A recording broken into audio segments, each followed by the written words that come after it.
Most people think Bible stories are simple. David defeated Goliath. Jonah was swallowed by a great fish. And Job stayed patient through suffering. But the truth is, some of the most famous stories in the Bible are also some of the most misunderstood. We hear them so often that we assume we already know what they mean.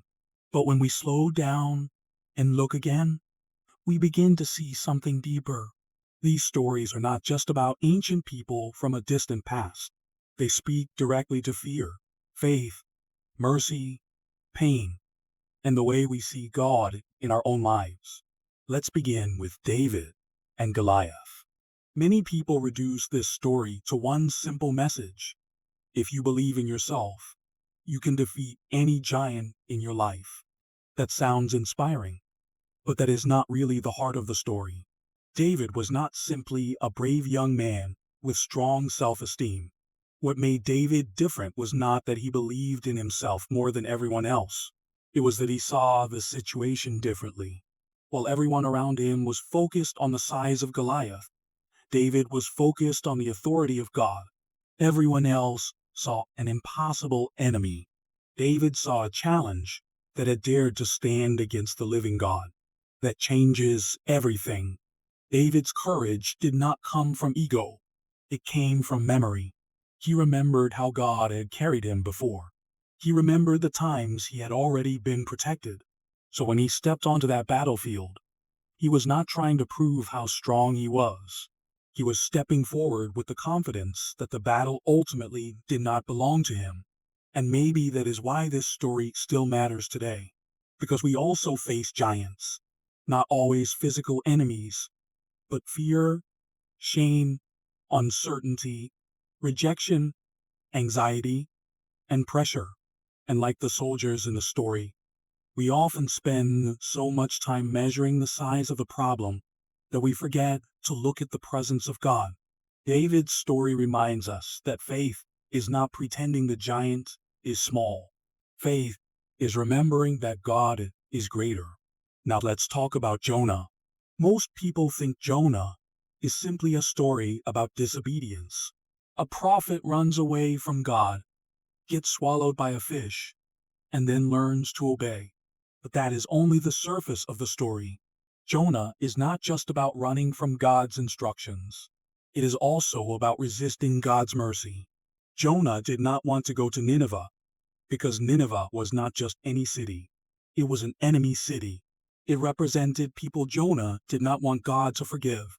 In other words, Jonah was not only avoiding a mission, he was struggling with the possibility that God might be kind to people he believed did not deserve kindness.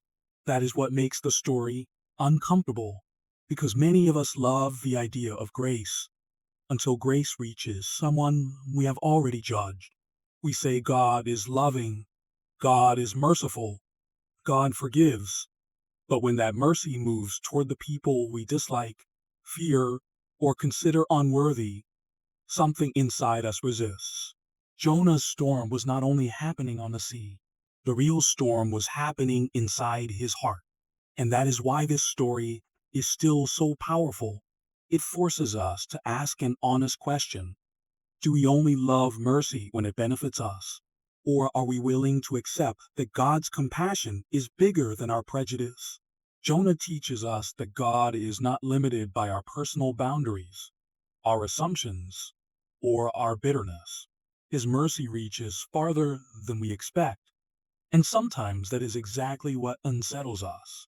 Then we come to Job. And this may be one of the most misunderstood stories in the entire Bible. People often summarize Job in one sentence. He suffered, stayed patient, and in the end everything worked out. But if we read the story more carefully, we realize Job is not a neat little lesson about staying calm until life improves. Job is raw. Job is emotional. Job is confused. He grieves deeply. He asks hard questions. He speaks out of pain. And that matters, because many people grow up thinking faith means never struggling openly. They think a faithful person should never cry too hard, never question too much, and never admit how broken they feel. But Job's story destroys that illusion. Job shows us that deep faith and deep pain can exist in the same person at the same time. He teaches us that suffering does not always come with simple explanations. His friends tried to make everything easy. Their logic was straightforward. If something bad happened to you, you must have done something wrong.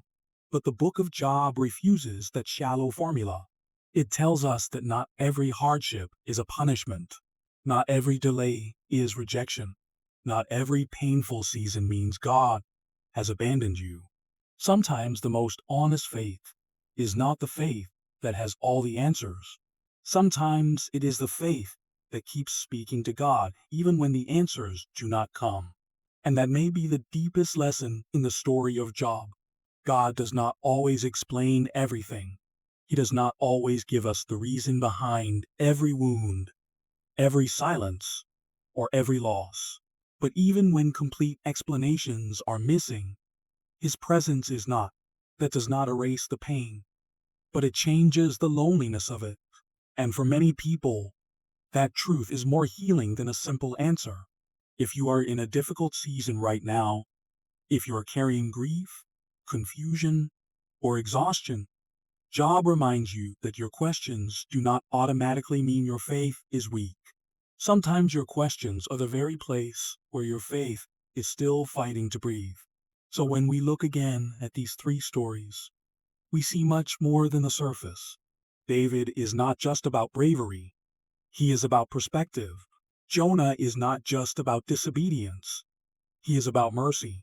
Job is not just about patience, he is about faith in the middle of pain.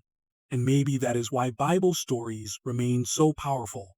They are not just stories to admire from a distance. They are mirrors. They reveal how we think, what we fear, where we resist God, and how desperately we need Him. The Bible is not shallow, and its most famous stories are not shallow either. The more closely we look, the more we discover that these stories are not only telling us what happened back then, they are showing us what still happens now, in the human heart, in seasons of struggle, in moments of fear, and in the quiet places where faith is tested.